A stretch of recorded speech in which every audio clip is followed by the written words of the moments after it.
Congolaises, Congolais, chers compatriotes, il y a 6 ans, je prenais congé de mes responsabilités en tant que président de la République, chef de l'État, et fait inédit dans notre pays en près de 60 ans d'indépendance. J'ai passé pacifiquement la main à un nouveau chef d'État. Depuis lors, je m'étais imposé un strict devoir de réserve, y compris quand j'ai fait l'objet, directement ou par mes proches interposés, de provocations, de déni de droit, d'humiliation, d'imputations dommageables et d'autres multiples atteintes à ma dignité. D'abord,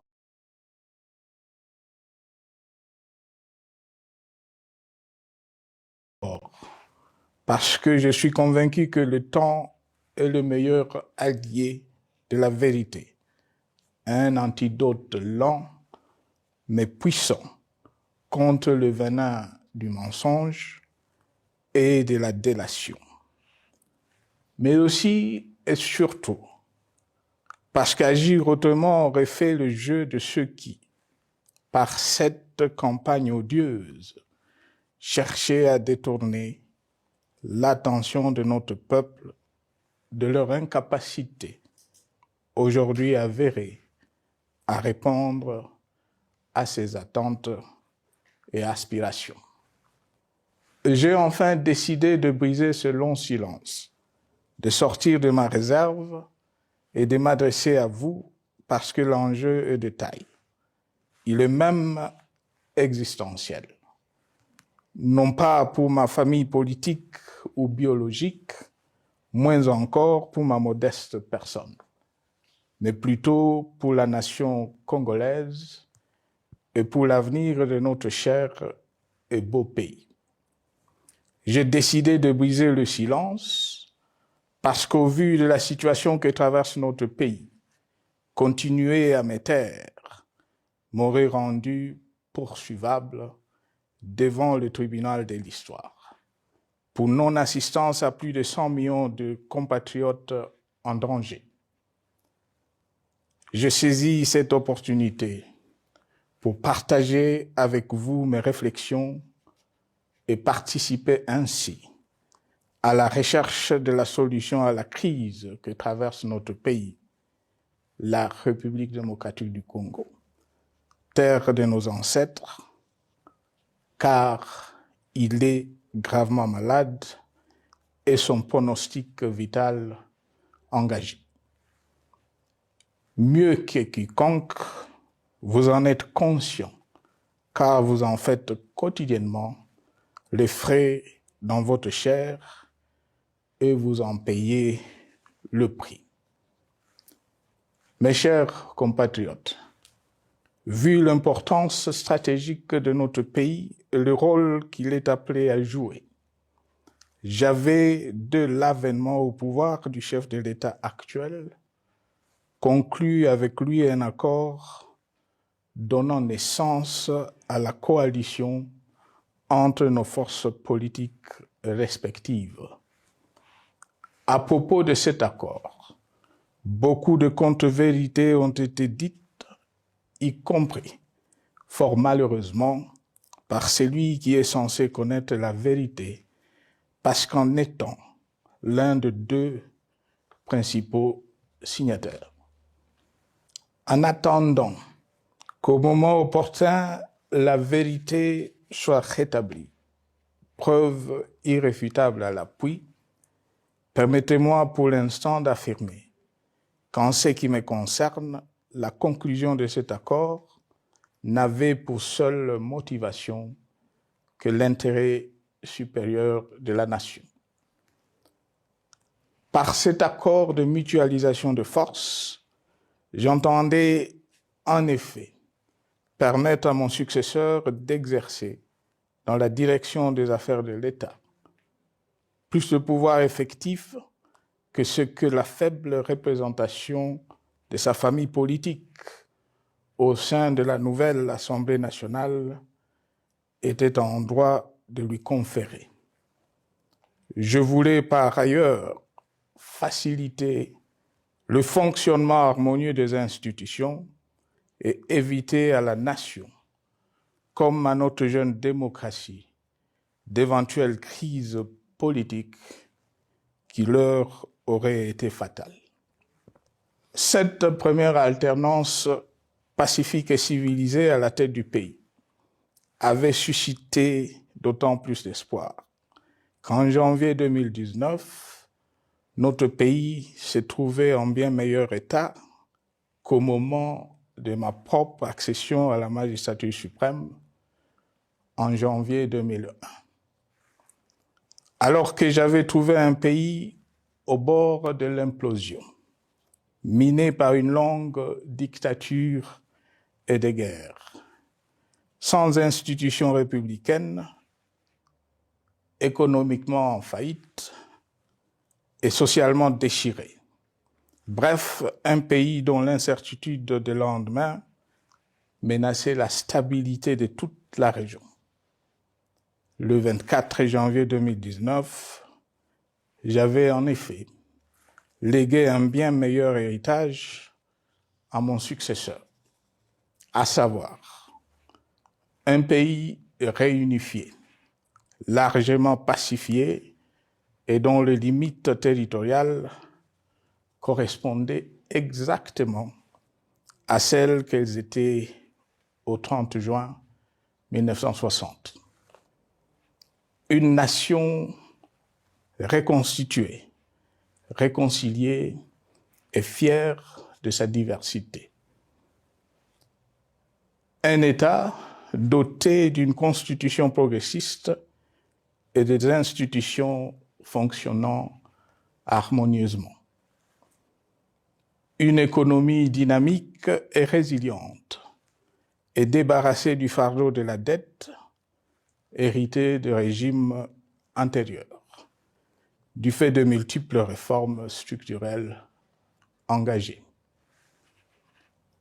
Une armée nationale républicaine de plus en plus professionnelle et capable de relever le défi de la défense de l'intégrité du territoire national. Une démocratie en constante consolidation, avec notamment l'organisation sur fonds propres d'un troisième cycle électoral.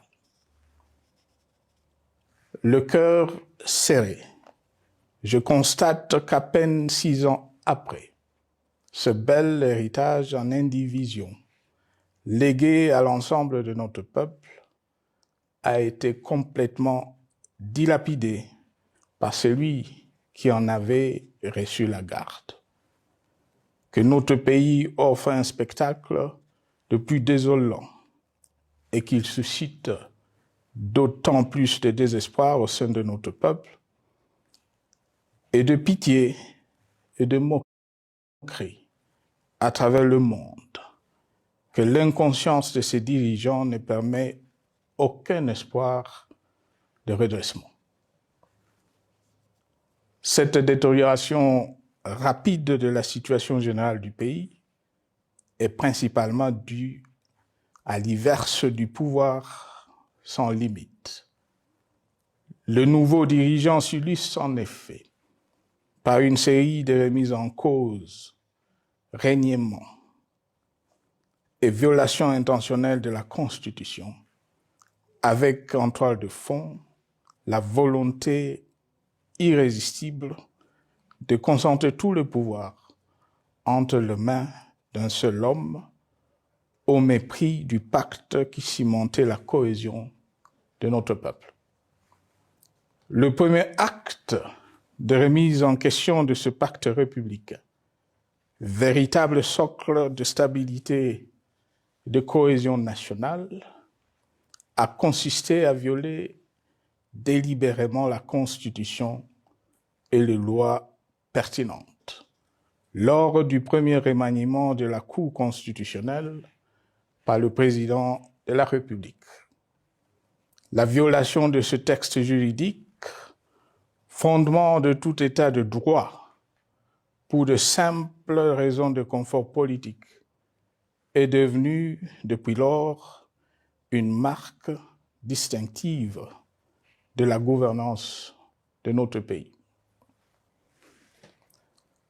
Dans le même esprit, en décembre 2020, il fut organisé un coup d'État institutionnel à la suite du renversement en pleine mandature d'une majorité parlementaire, pourtant dévolue par le peuple souverain, ainsi que le gouvernement qui en était issu.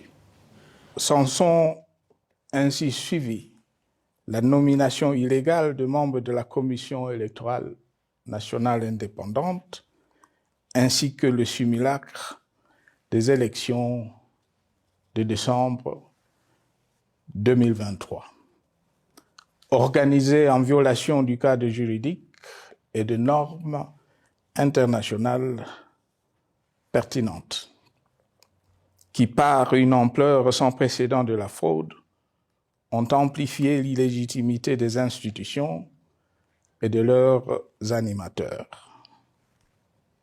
Le coup de grâce a été donné par l'annonce du projet de changement de la Constitution, un projet dont la réalisation liquiderait totalement le consensus national de Sun City. Les conséquences négatives de cette gouvernance non orthodoxe sont pour le moins stupéfiantes. Le pays est ainsi devenu un espace de non-droit. La République a cessé d'être démocratique et la volonté du chef de l'État tient désormais lieu de loi suprême, supplantant la Constitution et les lois. En revanche, érigé en politique du gouvernement, le populisme et la démagogie, le mensonge et l'arrogance, la discrimination et la stigmatisation de certaines composantes de notre peuple, l'institutionnalisation du tribalisme et du népotisme, l'opposition de communautés nationales les unes aux autres, le discours de haine et l'injustice ainsi que l'impunité ont d'autant plus aisément détruit la cohésion nationale et le vivre ensemble que l'opulence outrancière et le non-respect de la parole donnée sont les maîtres mots de la classe politique au pouvoir. Ce qui a rendu le pays fragile et donc vulnérable. Plus grave, le repli identitaire, dangereux pour l'édification de toute nation, a refait surface, avec ses vieux démons dont l'intolérance et la division est circonstance aggravante. Cela est non seulement toléré et impuni, mais aussi et surtout véhiculé et financé par les tenants du pouvoir. Face à cette dérive, le Parlement a abdiqué de sa mission constitutionnelle de contre-pouvoir. Il a ainsi cessé d'être le temple de la démocratie, le lieu par excellence de l'expression législative et la volonté du souverain primaire, pour ne plus être qu'une chambre d'enregistrement de la volonté d'une seule personne. Quant à la justice, garante constitutionnelle des libertés publiques et du socle de valeurs, qui structure notre identité et forge notre unité, elle a complètement démissionné de ses responsabilités, se laissant ouvertement instrumentalisée à des fins politiques. Elle n'est donc plus qu'un instrument d'oppression d'une dictature qui tente désespérément de survivre à contre-courant de l'histoire, par la terreur et l'imposition de la pensée unique.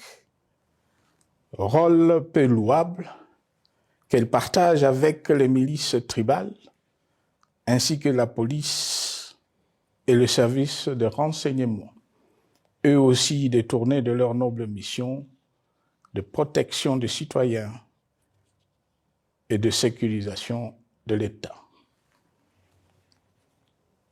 Sur le plan économique, la situation est de plus inquiétante.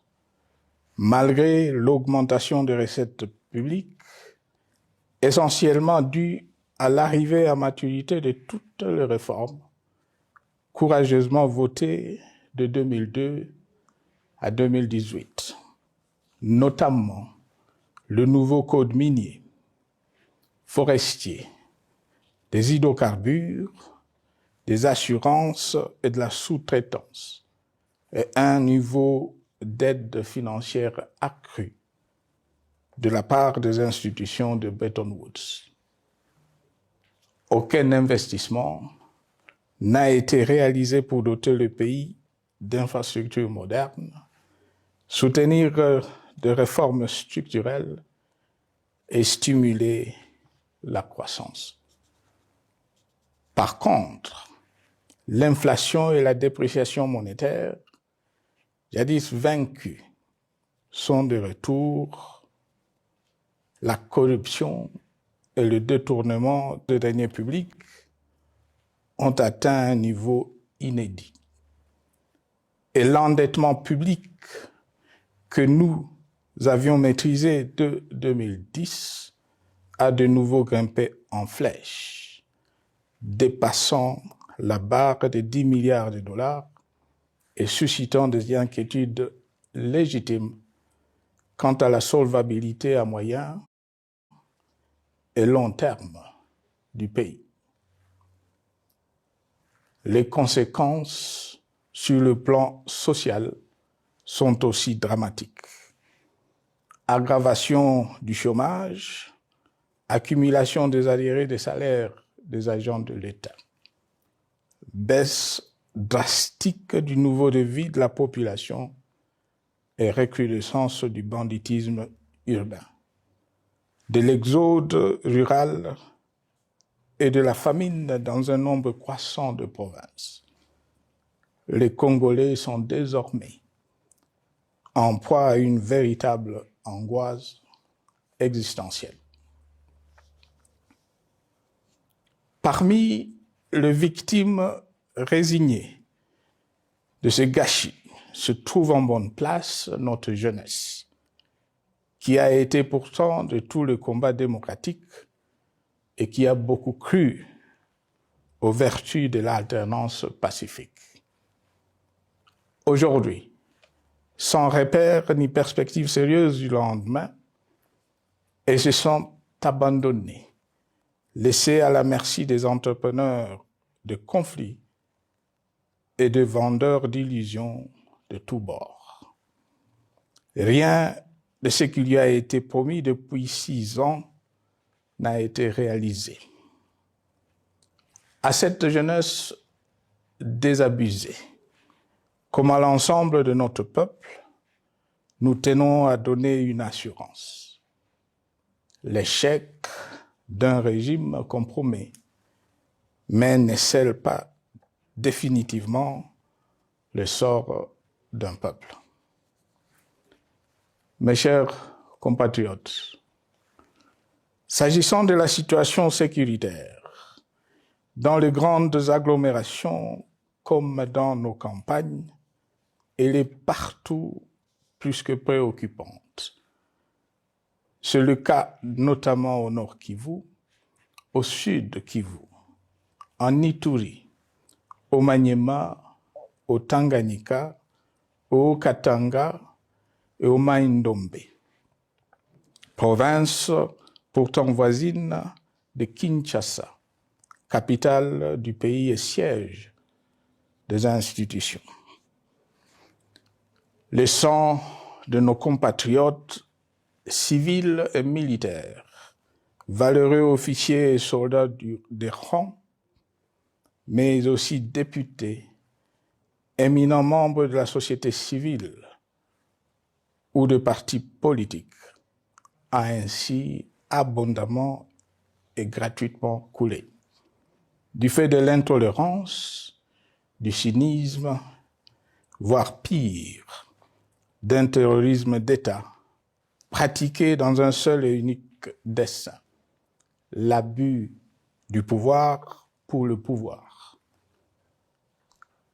C'est le cas, entre autres, de plusieurs centaines de détenus du centre pénitentiaire de rééducation de Makala, sauvagement abattus dans la nuit du 1er au 2 septembre 2024, victimes sans défense d'un crime incontestable contre l'humanité, à ce jour resté impuni. Il en est de même de membres de la secte mystico-religieuse Wazalendo de Goma, de jeunes de la Junafek à Lubumbashi et du massacre des adeptes de l'église Mbidi à Kilwa.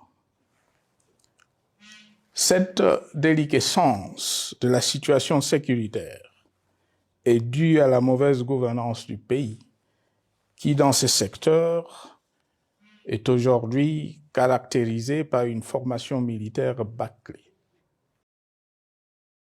Des recrutements et mises en place ethniquement motivés, ainsi que par l'emprisonnement sans jugement, aussi bien de plusieurs militaires et officiers de haut rang que des agents de l'ordre et de sécurité, majoritairement swahiliphones.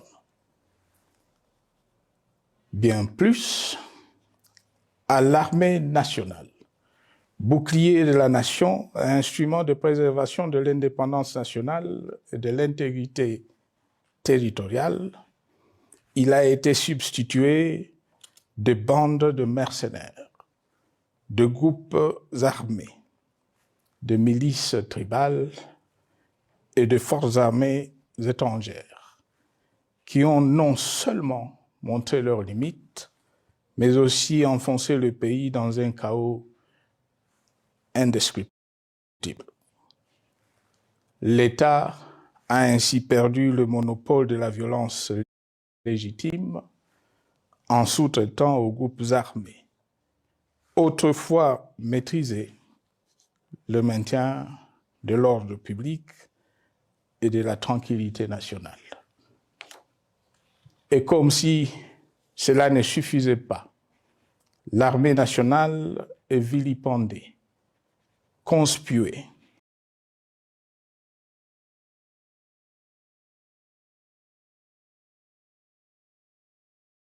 et tournée en dérision par les autorités qui n'assument jamais rien alors qu'elles sont censées veiller à sa consolidation et à sa respectabilité. Pour les avoir formés, commandés et conduits au front, je connais nos soldats, boucs émissaires aujourd'hui de toutes les contre-performances enregistrées sur les champs de bataille. Ils ne sont pourtant pas intrinsèquement moins bons, moins nationalistes et moins loyaux. Ce qui a changé entre-temps, c'est la qualité du commandement et de leur prise en charge.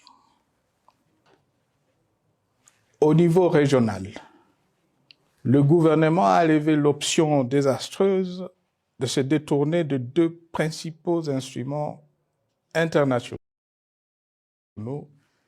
qui étaient à la base de l'architecture régionale de paix et de sécurité, laquelle avait permis la stabilité régionale que le président actuel avait trouvée lors de son accession au pouvoir, à savoir le pacte sur la sécurité, la stabilité et le développement dans la région de Grand Lac et l'accord cadre pour la paix, la sécurité et la coopération pour la République démocratique du Congo et la région.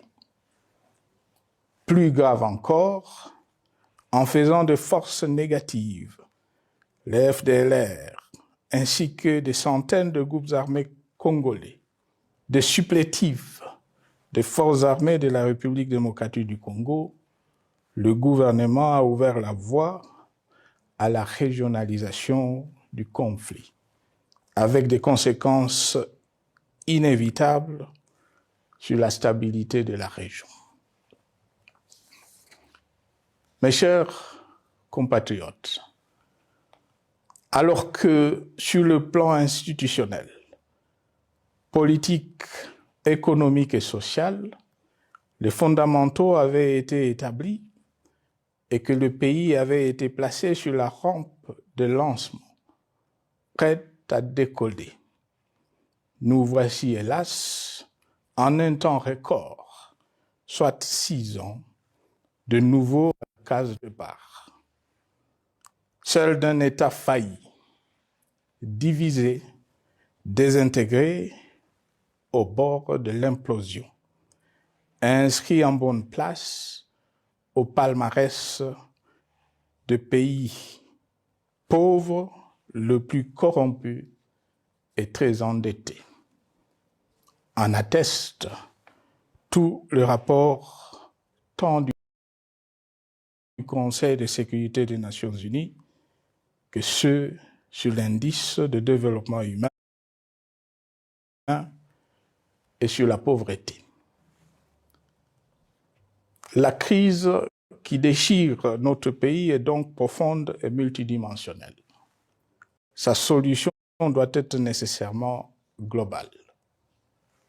Toute autre approche n'a donc aucune chance de conduire à une paix durable.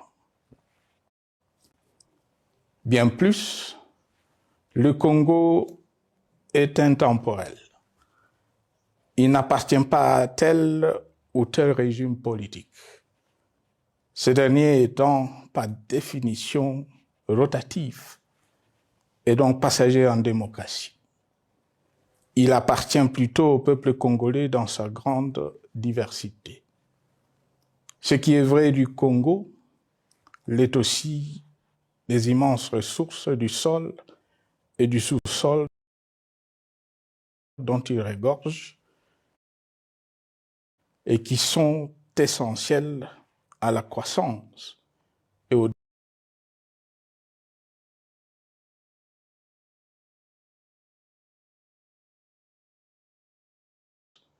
au développement à l'échelle internationale.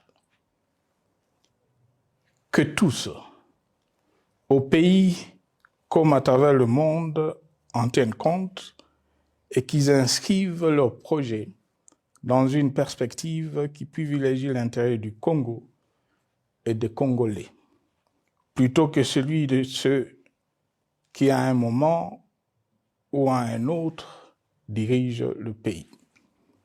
Cela étant, pour sauver le Congo, les griefs légitimes du peuple congolais contre le régime en place ne peuvent être éludés.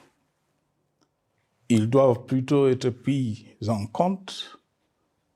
La dictature doit prendre fin et la démocratie, tout comme la bonne gouvernance économique et sociale, doivent être restaurées. Car, comme en témoigne l'histoire, il ne peut y avoir de solutions sécuritaires définitives sans solution politique sincère. Sinon, il y aura de nouvelles vagues de convulsions politiques, de troubles à la paix, d'insécurité, d'instabilité institutionnelle, de conflits armés et de guerres civiles. Perspective qu'en toute responsabilité, nous, Congolais, ne pouvons plus nous permettre. Il est dès lors vital que les multiples initiatives de recherche de la paix, Luanda, Nairobi, EAC-SADC, l'Union africaine, Doha et Washington, que nous accueillons favorablement, les considérant comme autant de signes de compassion et de solidarité à notre peuple, soient conscientes de cette exigence.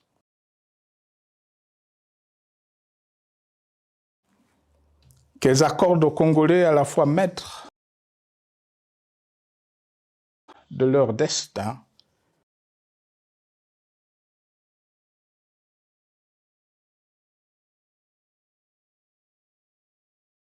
de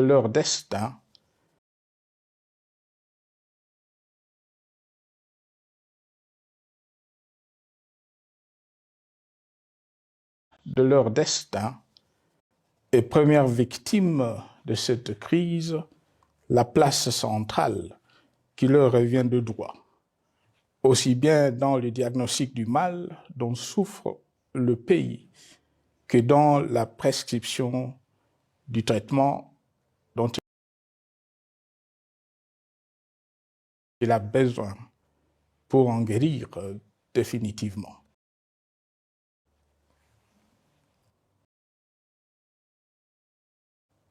Il convient de noter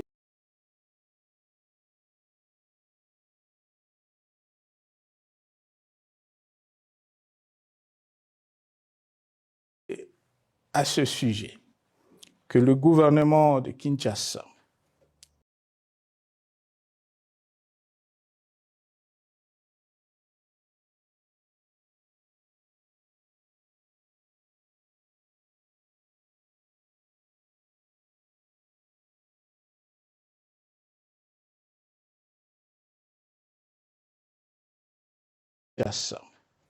s'est enfin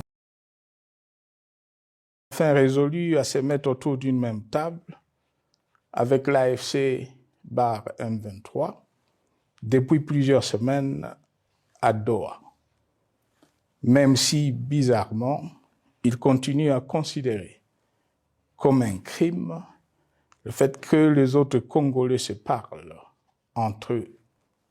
C'est le lieu pour moi de saluer la démarche des évêques de la CENCO et de l'ECC, qui a le mérite de n'exclure du débat aucun sujet, ni aucun de nos compatriotes.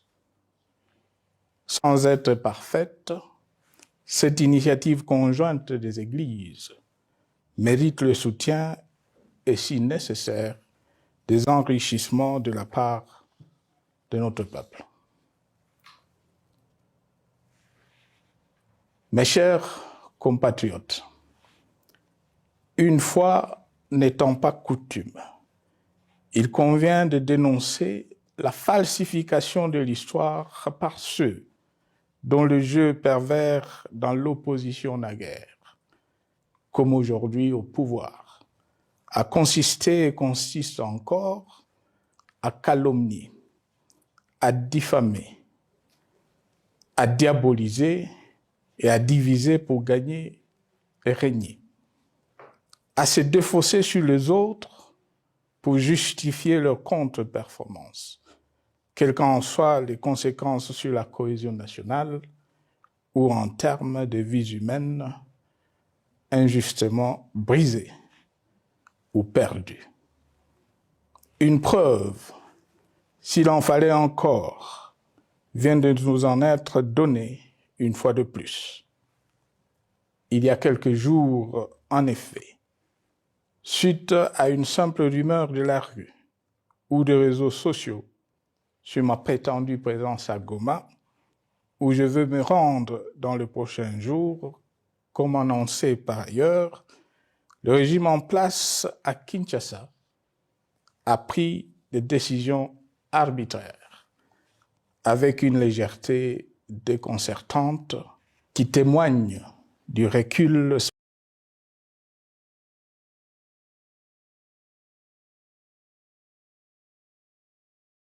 spectaculaire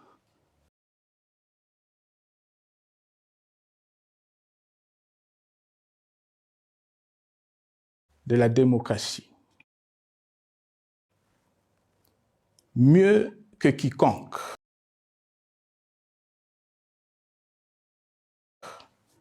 vous savez que pour moi,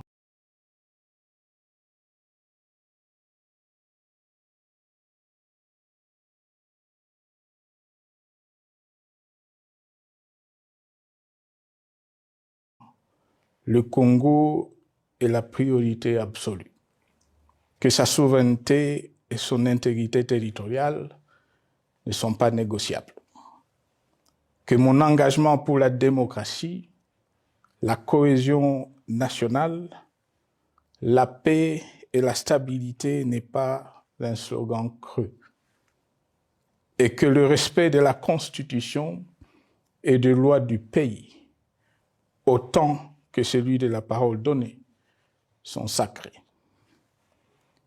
Militaire, j'ai juré de défendre la patrie jusqu'au sacrifice suprême. Hier au pouvoir, aujourd'hui en dehors du pouvoir, je demeure plus que jamais fidèle à ce serment.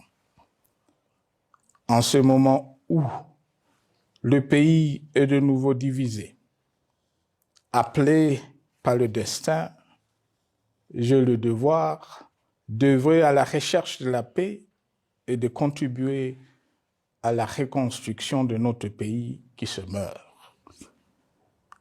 C'est dans cet esprit que j'ai choisi ce moment pour exprimer ma sympathie à l'endroit de toutes les victimes du conflit en cours, de réconforter et marquer ma solidarité avec la population de la partie orientale.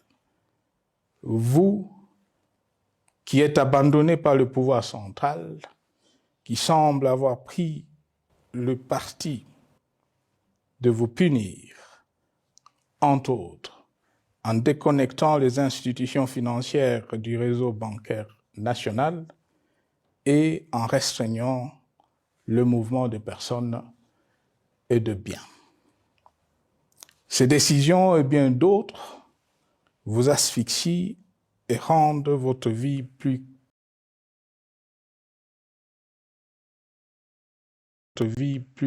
précaire que jamais. J'en appelle aux uns et aux autres, en particulier au gouvernement, d'humaniser les conditions de vie de nos compatriotes de cette partie du territoire national. Ils ont droit à la vie, à la scolarisation de leurs enfants et aux autres conditions du bien-être.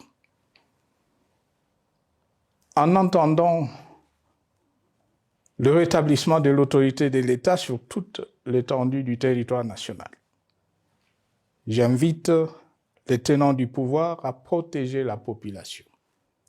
De même, l'armée, la justice, les autres structures en charge de l'ordre et de la sécurité doivent être véritablement au service de la population et répondre à ses aspirations. Mes chers compatriotes, de par mon expérience dans des situations similaires, le patriotisme et l'humanisme ont guidé le processus de règlement de conflits et ont porté de fruits dans le passé, aussi bien sur les champs de bataille que sur celui de négociation ou du dialogue. Notre pays avait été divisé de quasi-moitié pendant quelques années. La sagesse avait alors prévalu. Nous avions recollé le morceau et le pays a survécu dans son unité. C'est ainsi qu'après quelques années de réflexion sur la crise en cours, après avoir consulté des chefs d'État et des anciens chefs d'État de la région, ainsi que des acteurs politiques et sociaux, nationaux et étrangers, j'ai fait ce jour une proposition qui engage la nation tout entière à un sursaut patriotique pour un pacte citoyen afin de tirer le pays du gouffre. Le travail hardi qui s'impose à nous portera notamment sur les 12 points suivants.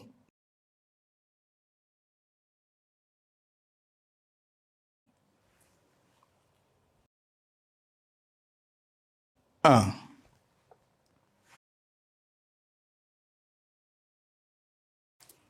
mettre fin à la dictature, mieux à la tyrannie.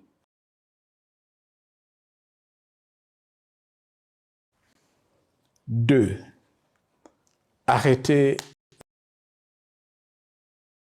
la guerre.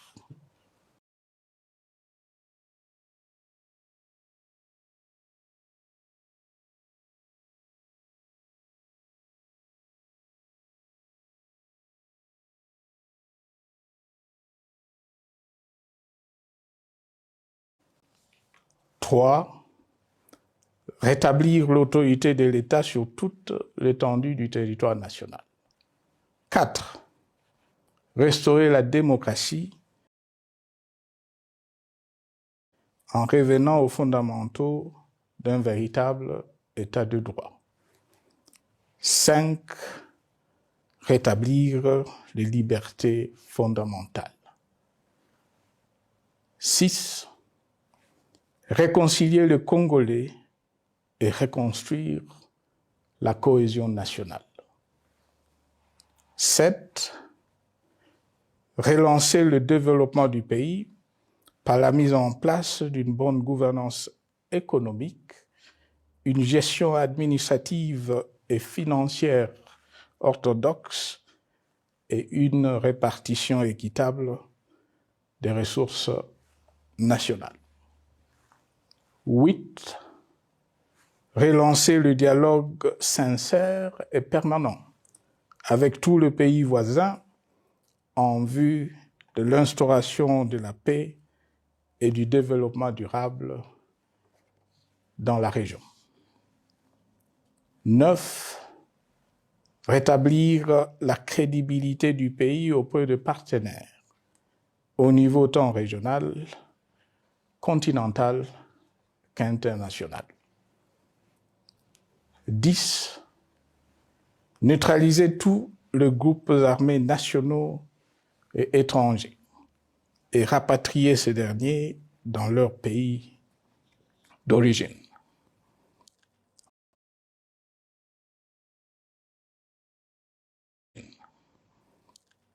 11,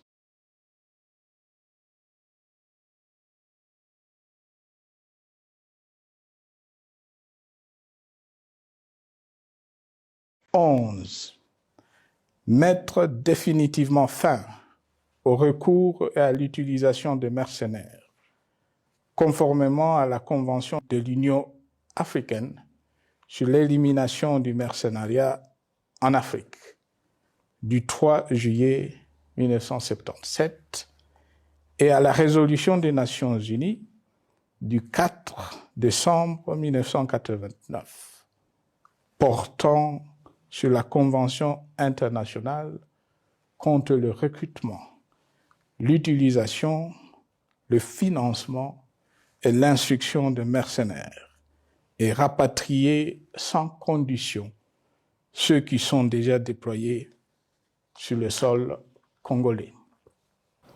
12. Ordonner le retrait sans délai de toutes les troupes étrangères du territoire national. À ce sujet, je salue la décision sage des pays de la SADC de retirer les troupes de la SAMI DRC de notre pays.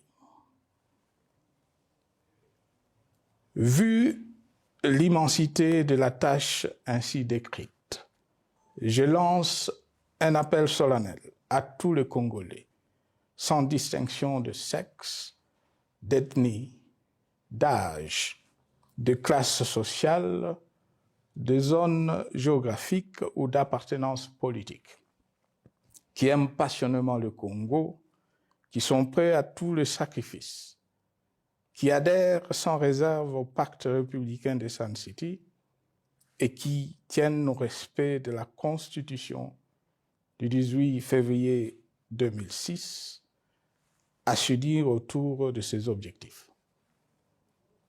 Il s'agit de la refondation de l'État et de l'édification d'un pays qui a perdu ses repères. Mobilisons-nous et mettons à profit tous les moyens à notre disposition pour restaurer l'unité nationale, sauver le Congo et préserver son indépendance. Car l'Afrique et le monde nous regardent. Mes chers compatriotes, le Congo vaut mieux que la caricature qu'en donnent ses dirigeants actuels. Le Congo mérite mieux que cette politique extérieure faite de jérémiades et de mendicité. J'ai donc la ferme conviction que le peuple congolais est capable, aujourd'hui comme en 1960, de vaincre le démon de la division, qu'il est capable aujourd'hui, comme au cours de la décennie 90, de vaincre la tyrannie et la tentation du pouvoir absolu. Qu'il est capable aujourd'hui, comme en 2003, de prendre le dessus sur ce qui nous divise et de mettre fin à la violence armée qui oppose ses enfants. Pour y parvenir, chacun doit jouer sa partition. Je m'engage à jouer la mienne. Que Dieu bénisse la République démocratique du Congo, qu'il bénisse individuellement chacun de vous. Je vous remercie.